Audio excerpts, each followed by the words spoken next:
Hello दोस्तों, मैं हूं पवन और आप हो हमारी हैशटैग बच्चा पार्टी। आशा करता हूं आप एकदम स्वस्थ मस्त एकदम बिंदास होंगे, घर पर होंगे। और दोस्तों, आज हम एक्सरसाइज 4.4 के बारे में चर्चा करेंगे, क्योंकि इससे पहले हम 4.3 कंप्लीट कर चुके हैं। तो आज हम कहां से स्टार्ट करेंगे? एक्सरसाइज 4.4 से। तो देखिए, आप कोशिश करते रहिए, आप कोशिश करोगे तो एक दिन मंजिल जरूर मिलेगी दोस्तों। क्योंकि जो कोशिश करता है जीवन में सफलताएं उन्हें मिलती हैं, और जो हथियार डाल देते हैं, जो मेहनत नहीं करते हैं, उन्हें जीवन में कभी भी सफलताएं नहीं मिलती हैं। तो आशा करता हूं आप घर पे बैठ के एकदम पढ़ रहे होंगे अच्छे तरीके से। अगर किसी भी प्रकार की कोई समस्या आती है तो आप मेरे से डिस्कस कर सकते हो। तो चलो आज हम डिस्कस करते हैं एक्सरसाइज 4.4। देखो, एनसीईआरटी की बुक मेरे पास है, आप सब लोग अपने पास लेके बैठिएगा, क्योंकि अगर मैं यहाँ क्वेश्चन लिखूंगा तो टाइम बहुत लगेगा। तो इसलिए आ जाते हैं क्वेश्चन नंबर 4, एक्सरसाइज 4.4 पे। एक्सरसाइज 4.4 को समझने से पहले आपको इस एक्सरसाइज में पढ़ेंगे नेचर ऑफ रूट्स। क्या पढ़ेंगे? Nature of roots. नेचर दिखाई दे रहा है? नेचर ऑफ रूट्स, मूलों की प्रकृति। हिंदी में क्या कहते हैं इसे? मूलों की प्रकृति। इंग्लिश में कहते हैं नेचर ऑफ रूट, हिंदी में कहते हैं मूलों की प्रकृति। इस एक्सरसाइज को करने से पहले आपको यह समझना होगा कि नेचर ऑफ रूट्स क्या होते हैं। तो देखो, आपने पढ़ा होगा क्या? डी निकालना सीखा, डी, जिसे हम क्या कहते हैं? यहां पे मैं लिख रहा हूं, डी बराबर क्या होता है? B square minus 4ac। English में डी को क्या कहते हैं? डिस्क्रीमेंट। और हिंदी में क्या कहते हैं? विविक्तर। ये मैं पहले पढ़ा चुका हूं आपको, क्वाड्रेटिक फॉर्मूला समझाया था, तब भी बताया था मैंने। कई बार एक नंबर में भी सीधा सीधा पूछ लिया जाता है। तो d इक्वल टू क्या होता है? B square minus 4ac।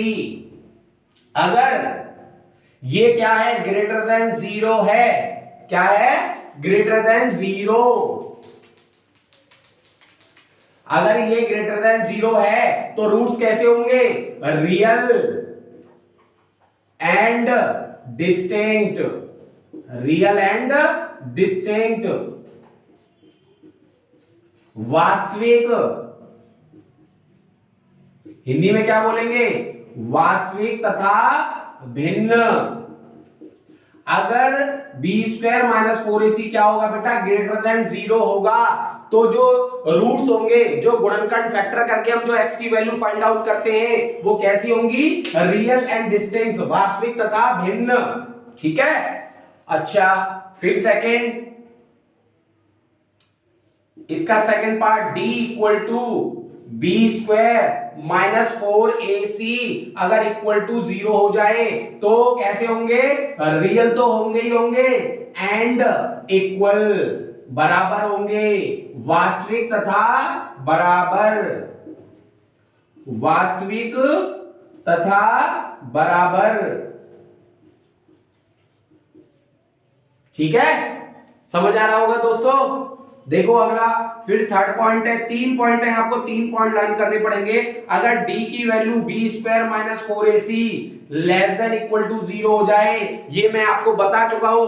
अगर रियल, ये अगर लेस देन 0 है तो रूट्स एग्जिस्ट ही नहीं करते हैं। मैंने बताया था ना, आपका जो क्वेश्चन था पिछली एक्सरसाइज में, कि पहले ये चेक करना है कि इसके जो मूल हैं अस्तित्व में है नहीं, एग्जिस्ट करते हैं या नहीं करते।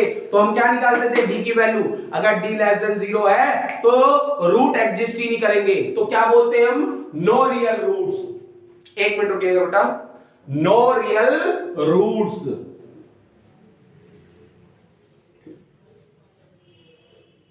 कोई वास्तविक मूल नहीं, कोई वास्तविक मूल नहीं होंगे। समझ आई बेटा? समझ आ रहा है दोस्तों? मैंने आपको 3 कंडीशन निकलवाई इस एक्सरसाइज को कंप्लीट करने के लिए। Nature of root, nature of root कैसे फाइंड आउट करेंगे? पहले हम ये देखेंगे कि डी विविक्तर जो होता है, डिस्क्रीमेंट जो होता है, वो क्या होता है? बी स्क्वायर माइनस 4ac अगर ग्रेटर देन इक्वल टू 0 है तो रूट्स कैसे होंगे? रियल एंड डिस्टिंक्ट, वास्तविक तथा भिन्न। दूसरा, d बराबर B square minus 4ac equal to 0, ये मोस्ट इंपॉर्टेंट है सेकंड वाला। यहां से 2 नंबर का और 3 नंबर का प्रश्न तो 100% बनेगा इससे। Real and equal. और थर्ड क्या है, बी स्क्वायर माइनस 4ac अगर लेस देन 0 है तो नो रियल रूट, नो वास्तविक, कोई वास्तविक रूट नहीं होंगे। एक मिनट रुकिएगा बस।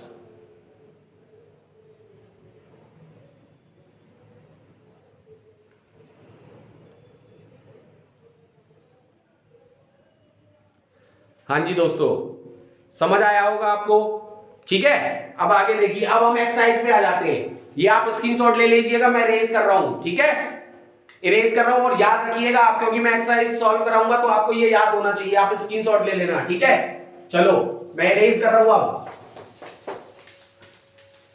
अब आ जाते हैं एक्सरसाइज पर। आप अपनी बुक उठाइए और क्वेश्चन नंबर फर्स्ट देखिए क्या पूछा है हमसे। देखिए एक्सरसाइज 4.4 का question number first. Question number first क्या कह रहा है कि निम्न द्विघात समीकरणों के मूलों की प्रकृति ज्ञात कीजिए। तो हम क्या निकालेंगे, पहले डिस्क्रीमेंट, विविक्तर, और यदि मूलों का अस्तित्व हो तो उन्हें ज्ञात कीजिए। तो हमें विविक्तर से ही पता चल जाएगा कि एग्जिस्ट कर रहे हैं या नहीं कर रहे। अगर एग्जिस्ट करेंगे तो हम क्या निकाल देंगे, रूट्स फाइंड आउट कर लेंगे, मूल फाइंड आउट कर लेंगे। और अगर नहीं निकलेंगे, एग्जिस्ट नहीं करेगा तो रूट भी नहीं निकलेंगे। तो सारी डिपेंडेंसी कहां है, डिस्क्रीमेंट पे, विविक्तर पे। तो सबसे पहले हमें क्या फाइंड आउट करना है, विविक्तर। इसका फर्स्ट पार्ट है 2x² माइनस 3x प्लस 5, और डिस्क्रीमेंट निकालने के लिए हमें एबीसी चाहिए। और एबीसी फाइंड आउट करने के लिए सबसे पहले इसे कंपेयर कराएंगे किससे, ax² plus bx plus c equal to में 0। a इक्वल टू यहां से क्या आ गया 2, और b की वैल्यू कितनी आ गई -3, एंड c की वैल्यू कितनी आ गई 5। कंपेयर करना मैं सिखा चुका हूं। देखो x² से x² के साथ में जो भी एक्स्ट्रा वैल्यू होगी वो a की, x के साथ जो भी एक्स्ट्रा वैल्यू होगी वो b की, और c के साथ c तो है ही अकेला, ठीक है। अब देखो सबसे पहले हम क्या निकालेंगे, d equal to b² minus 4ac।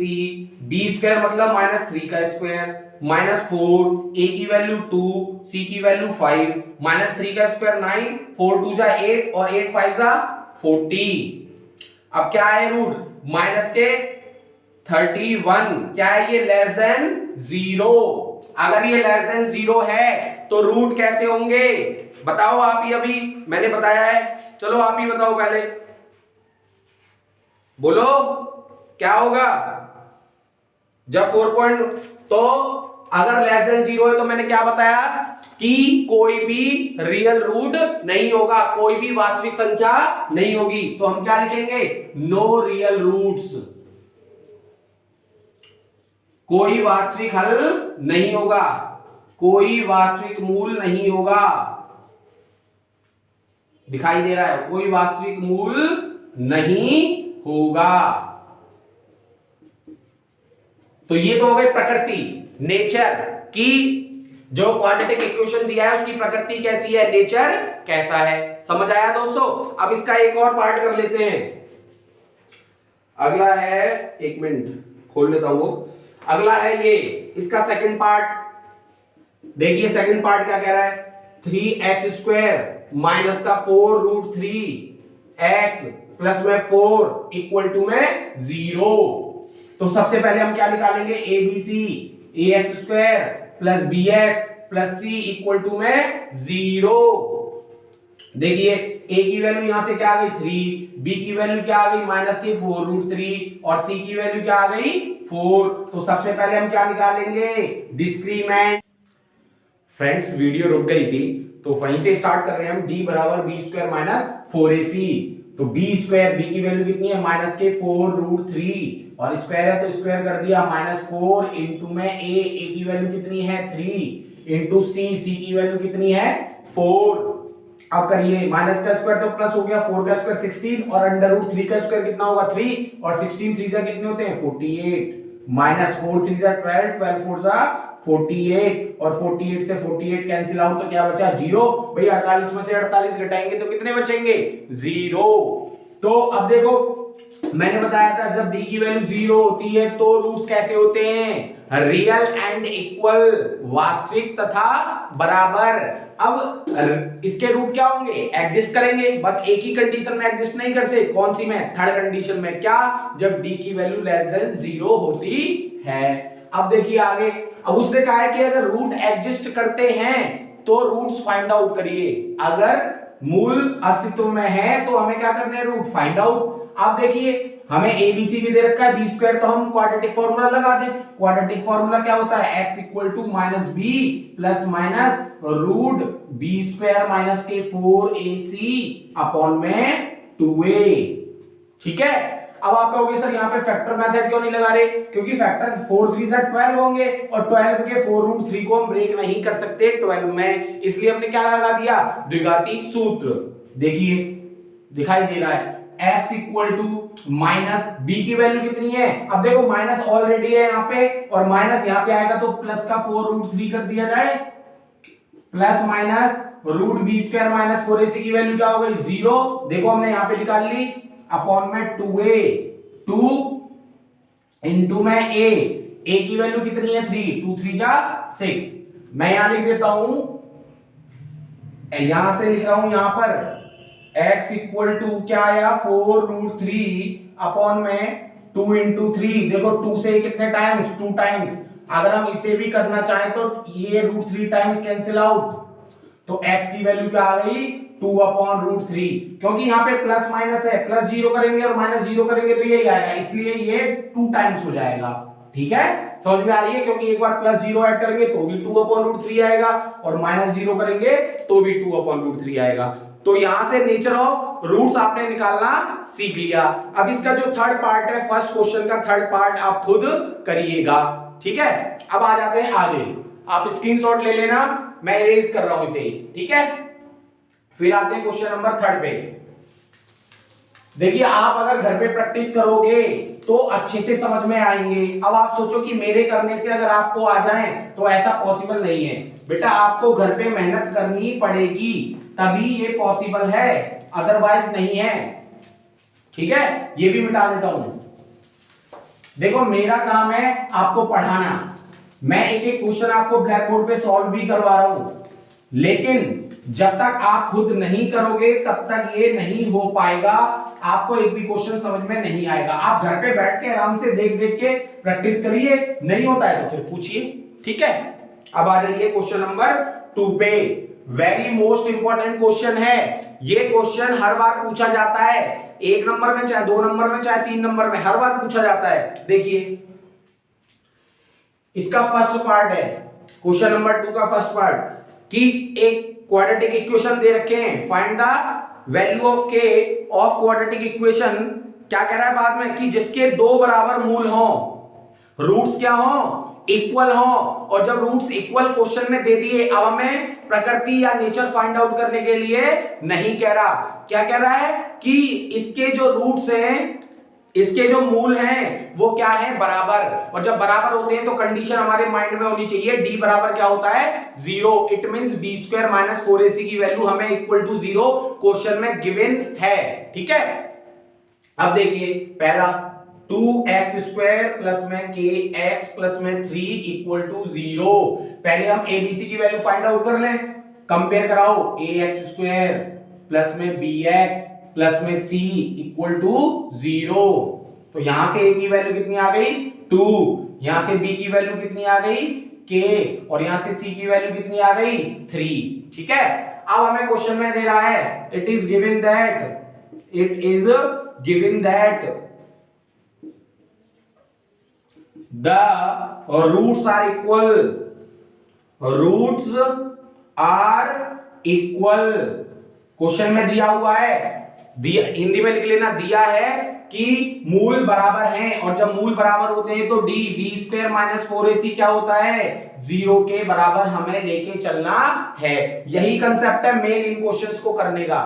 तो b, अब b की वैल्यू कितनी है k, तो k का स्क्वायर माइनस 4 इंटू a की वैल्यू है 2 इंटू c की वैल्यू है 3 इक्वल टू 0। अब देखो k स्क्वायर 4 2 से 8 और 8 3 से कितने होते हैं 24, तो k स्क्वायर इक्वल टू, जब माइनस की वैल्यू को उधर लेके जाएंगे तो ये हो जाएगा प्लस का 24, और जब k इक्वल टू स्क्वायर हटाते हैं तो सामने वाली वैल्यू पे क्या आ जाता है, अंडर रूट। ठीक है, और इसे हम क्या लिख सकते हैं, प्लस माइनस 2√6। कैसे लिख दिया, 24 के आप फैक्टर कर लो, 2 1 जा 2, 2 2 जा 4, 2 6 जा 12, 2 3 जा 6 और 3 1 जा 3। जिनका पेयर बन जाता है वो रूट से बाहर आ जाता है, और जिनका पेयर नहीं बनता है 3 2 जा 6 वो रूट में रहता है। आया समझ में, ऐसे क्वेश्चंस पेपर में पूछे जाते हैं। अब आ जाइए इसका सेकंड पार्ट। सेकंड पार्ट क्या कह रहा है, K X bracket x minus 2 plus 6 equal to 0। पहले इसे थोड़ा सा क्या कर लेते हैं, सॉल्व कर लेते हैं। देखिए kx का मल्टीप्लाई करेंगे तो क्या आएगा, kx² माइनस kx का 2 में करेंगे तो क्या आएगा, 2kx प्लस में 6 इक्वल टू 0। यहां तक समझ में आ गया। अब क्या करना है हमें, b² minus 4ac equal to 0 करना है। उसे 0 करने के लिए हमें abc फाइंड आउट करना है। तो पहले हम इसे कंपेयर कराएंगे किससे, ax² plus bx plus c equal to में 0।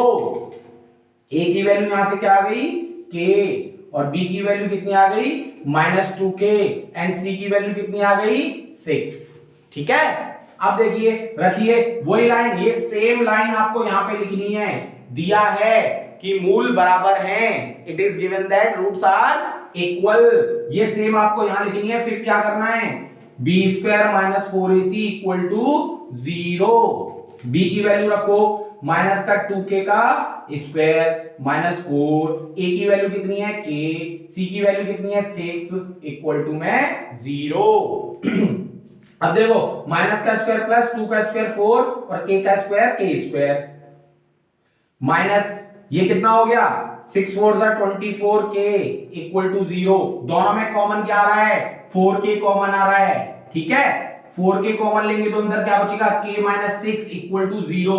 इट मींस ये वैल्यू भी 0 और ये वैल्यू भी 0। जब 4k को इक्वल टू किसके रखेंगे, 0 के, तो यहां से k की वैल्यू क्या आ गई, 0। और जब k माइनस 6 को 0 के इक्वल रखेंगे तो यहां से k की वैल्यू कितनी आ गई, 6। ठीक है, समझ में आ रहा है आपको, आशा करता हूं आपको समझ में आ रहा होगा। तो इस टाइप के क्वेश्चंस आपको पेपर में 100% पूछे जाते हैं, तो इसलिए आपको इन पे ज्यादा मेहनत करनी है। अब आ जाइए क्वेश्चन नंबर 3। आप स्क्रीनशॉट ले लीजिए, फिर मैं मिटा देता हूं। ठीक है, आई होप ले लिया होगा आपने स्क्रीनशॉट। ठीक है, ये क्वेश्चन से बेटा ऐसे हैं कि आपको इनकी बार बार प्रैक्टिस करनी है, ये पेपर में आने वाले क्वेश्चंस हैं। अब देखिए क्वेश्चन नंबर 3 अपनी बुक में देखिए और पढ़िए, और पढ़ के मुझे बताइए कैसे आ रहा है। क्या आप कर सकते हो इस क्वेश्चन को, इजी है बिल्कुल, बस समझना है आपको। देखिए क्वेश्चन नंबर 3,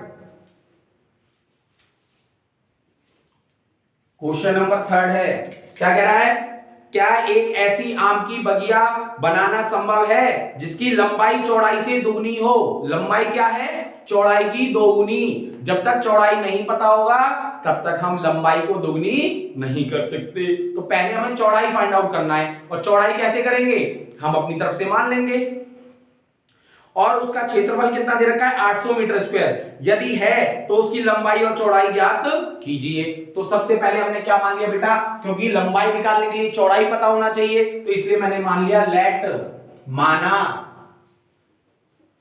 विड्थ, BREDTH, माना चौड़ाई, दिखाई दे रहा है ना, चौड़ाई इक्वल टू मैंने मान लिया x, तो लंबाई क्या हो जाएगी, लेंथ, क्या है, चौड़ाई की दोगुनी, मतलब 2 टाइम्स, तो 2 टाइम्स लिख दिया 2x। अब कह रहा है इनका क्षेत्रफल, क्षेत्रफल क्या होता है, L इंटू बी, और L इंटू बी क्वेश्चन में हमें क्या दिया है, 800 मीटर स्क्वायर। अब देखिए L की वैल्यू कितनी है, 2x, और B की वैल्यू कितनी है, x इक्वल टू में 800। ठीक है, थोड़ा मार्कर में दूसरा मार्कर ले लेता हूं मैं। देखिए अब देखो 2 से ये इसके नीचे जाएगा, इसलिए मैं इसे डायरेक्ट कैंसिल आउट कर दूं, 400 हो गया, तो x और x क्या होता है, x स्क्वायर, और 400 किसका स्क्वायर होता है, 20 का स्क्वायर, और स्क्वायर से स्क्वायर कैंसिल आउट, तो क्या आ गया 20 मीटर। तो अब देखो लेंथ कितनी आ गई, विड्थ आ गई b, ये विड्थ है, चौड़ाई क्या है x, x की वैल्यू कितनी है 20, और लेंथ कितनी आ गई 2x है, 2 इंटू इसमें क्या करेंगे 20 का मल्टीप्लाई, तो कितना आ गया 40 मीटर, आ गया लेंथ और विड्थ। ठीक है, अब अगला क्वेश्चन पे आ जाइए। क्वेश्चन नंबर क्या है 4। क्वेश्चन नंबर 4 क्या कह रहा है, क्या निम्न स्थिति संभव है, आपको देखनी है आपकी की स्थिति संभव है कि नहीं है, यदि है तो उनकी वर्तमान आयु ज्ञात कीजिए, प्रेजेंट एज फाइंड आउट करनी है। दो मित्रों की आयु का योग कितना है 20 वर्ष है, उसके बाद कह रहा है 4 वर्ष पूर्व उनकी आयु का गुणनफल कितना है 48 था। तो देखिए पहले हमें प्रेजेंट एज, ऐसा क्वेश्चन हम पहले कर चुके हैं कि पहले हमें प्रेजेंट एज पता होगा तभी हम पीछे जा सकते हैं और तभी हम आगे जा सकते हैं। सपोज अगर मैं 25 ईयर का हूं तो अगर मुझे पीछे जाना है 5 साल, तो मैं 5 साल 25 में कम कर दूंगा तो कितना हो जाएगा 20। ऐसे अगर मुझे आगे जाना है 5 साल तो 25 में ऐड कर दूंगा। इसका मतलब मुझे प्रेजेंट एज पता होनी चाहिए। अब मैंने मान लिया लेट माना एक मित्र की आयु, एक मित्र की आयु या वर्तमान आयु लिख लीजिए, वर्तमान आयु, वर्तमान आयु दिखाई दे रहा है यहां तक, हाँ वर्तमान आयु क्या है, मैंने मान लिया अपनी तरफ से x, let present age of friend, present age of one friend, FRIEND friend, क्या मान लिया x, तो n, अब दोनों का योग कितना है 20, अगर एक का x है तो दूसरे का क्या हो जाएगा 20 माइनस x, अगर मेरा और मेरे फ्रेंड की दोनों को मिला के कितना है 30, अगर मेरी 20 है तो उसकी कितनी हो जाएगी 10, तो m क्या हो जाएगा दूसरे मित्र की present age of another friend, another friend क्या हो जाएगा 20 माइनस x। ठीक है, अब देखिए वो कह रहा है 4 वर्ष पूर्व, 4 ईयर एगो, 4 ईयर एगो 4 वर्ष पूर्व, अब लिख लेना आप पूरा टोटल, वन फ्रेंड एज क्या हो जाएगी, एगो की कह रहा मैंने समझाया था, अगर एगो की बात करेगा तो क्या लिखेंगे माइनस करेंगे, और आफ्टर की बात करेगा तो क्या करेंगे प्लस, तो ये क्या हो जाएगा x माइनस 4, और एनोदर फ्रेंड एज क्या हो जाएगी,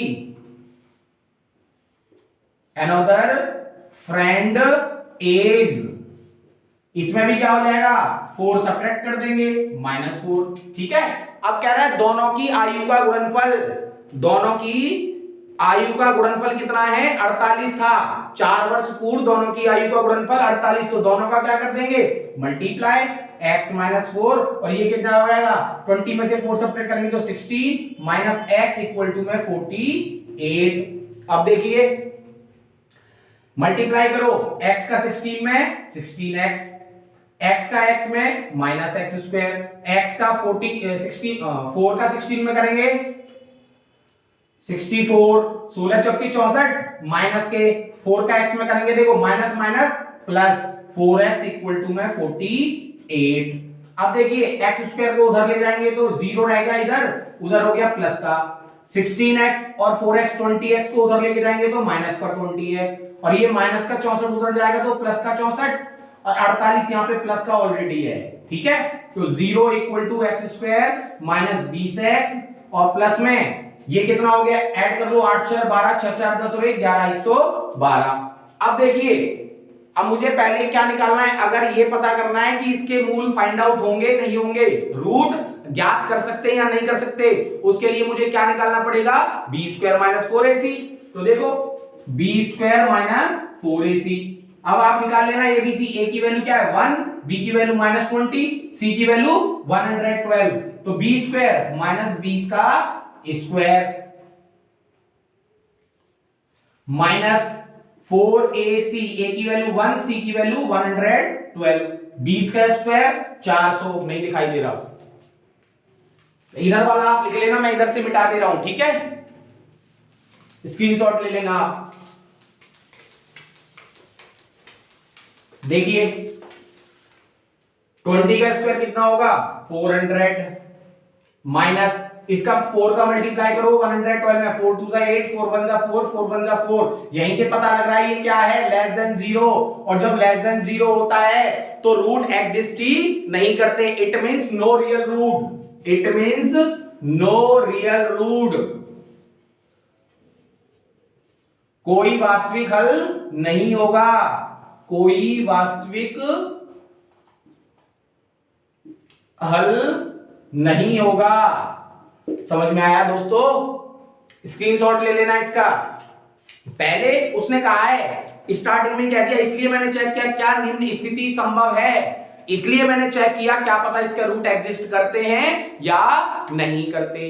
समझ आई बात? स्क्रीनशॉट ले लेना, मैं इरेज कर रहा हूं, इसके बाद नेक्स्ट क्वेश्चन है, लास्ट क्वेश्चन नंबर 5, ठीक है, इरेज कर रहा हूं मैं क्वेश्चन नंबर 5। हमारी एक्सरसाइज एक ही वीडियो में कंप्लीट हो जाएगी। क्वेश्चन नंबर 5, क्वेश्चन नंबर 5 क्या कह रहा है, क्या परिमाप 80 मीटर तथा क्षेत्रफल एरिया पेरीमीटर और एरिया 400 मीटर स्क्वायर के एक पार्क को बनाना संभव है, तो उसकी लंबाई और चौड़ाई ज्ञात कीजिए। सपोज ये कोई पार्क है, ये लंबाई है और ये चौड़ाई है, L और B, चाहे मैंने इसको मान लिया X और इसको मान लिया Y, जो आपका मन करे, LB से भी हो जाएगा, ठीक है, लेकिन X और Y हैबिट में आ रहा है तो इसलिए X और Y मान लिए हैं। तो कह रहा है पेरीमीटर, देखो पेरीमीटर क्या होता है, पेरीमीटर क्वेश्चन में भी दे रखा है, परिमाप, परिमाप कितना दे रखा है क्वेश्चन में 80 मीटर, और परिमाप होता क्या है 2 इंटू में x plus y equal to 80 metre. Perimeter क्या होता है रेक्टेंगल का, 2 इंटू में लेंथ और प्लस में विड्थ, तो वही लिखा मैंने 2 इंटू एक्स प्लस वाई। अब देखो 2 से ये कितने टाइम्स कैंसिल आउट 40, तो यहां से x प्लस वाई की वैल्यू कितनी आ गई 40। अब एरिया दे रखा है, एरिया क्षेत्रफल, क्षेत्रफल कितना दे रखा है 800 मीटर, कितना है नहीं 400 मीटर, एरिया दे रखा है 400 मीटर, और एरिया क्या होता है length into width, x into y equal to में 400। अब देखिए मैं इस इक्वेशन से y की वैल्यू निकाल ली, x को भेज दो उधर तो 40 माइनस x। अब यहां पे इस y की वैल्यू को यहां पुट कर दो, इसे मान लो इक्वेशन नंबर 2 और इसे मान लो equation number 1। Put the value of y in equation second.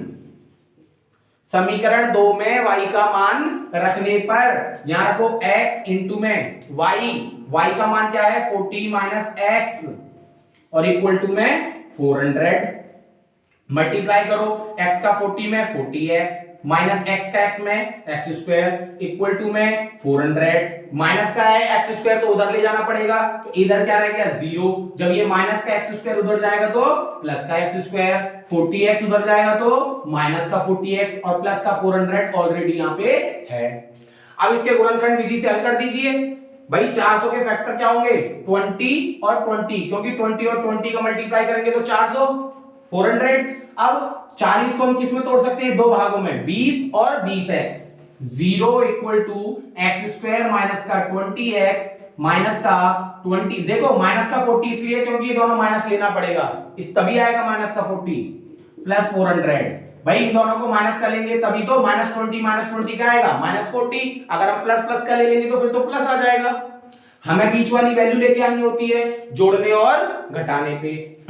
अब देखिए आप खुद सॉल्व करना, अब पहले इन दोनों में से कॉमन आएगा और इन दोनों में से कॉमन आएगा, तो जब दोनों ब्रैकेट बनेंगे तो ये आएगा x माइनस 20 और x माइनस 20, मैंने डायरेक्ट कर दिया है, ठीक है। अब देखो x माइनस 20 की वैल्यू 0 और इस वाली x माइनस 20 की भी वैल्यू 0, दोनों 0 है भाई, और यहां से भी 20 इक्वल करेंगे तो यहां से क्या आएगा दिखाई दे रहा है नहीं। देखिए मैं इधर लिख देता हूं, यहां से x की वैल्यू कितनी आई, x की वैल्यू आई 20, नीचे दिखाई दे जाएगा, एक मिनट रुकिए थोड़ा सा, यही लिख देता हूं ऊपर, यहां से 20 उधर जाएगा तो x की वैल्यू 20 आएगी, देखिए हाँ, और यहां से भी x की वैल्यू 20, तो दोनों से x की वैल्यू क्या आई 20, तो हमारी जो लेंथ है वो कितनी आ गई 20। अब हमें चाहिए y की वैल्यू, तो y की वैल्यू कहां पुट कर देंगे, इस y को उठा के x को उठा के यहां पुट कर दो समीकरण नंबर फर्स्ट में, y equal to 40 minus x, x की वैल्यू 20, तो यहां से y की वैल्यू भी क्या आ गई 20। भाई हमने x की वैल्यू उठा के कहां रख दी, यहां समीकरण फर्स्ट में, इक्वेशन फर्स्ट में, तो हमसे यहां से y की वैल्यू आ गई, तो हमारी जो लेंथ है वो भी 20 आ गई और विड्थ है 20 आ गई। तो दोस्तों आशा करता हूं आपको ये एक्सरसाइज कंप्लीट समझ में आ गई होगी, मैंने एक ही वीडियो में इसको कंप्लीट कर दिया है। आशा करता हूं कि आपको बहुत अच्छे से समझ आ रहा होगा, और समझ आ रहा है तो आप एक बार अपने दोस्तों को जरूर बताइएगा कि ब्रिजवासी मैथ्स के चैनल पे आपको फ्री ऑफ कॉस्ट एकदम मैथ पढ़ाया जाता है।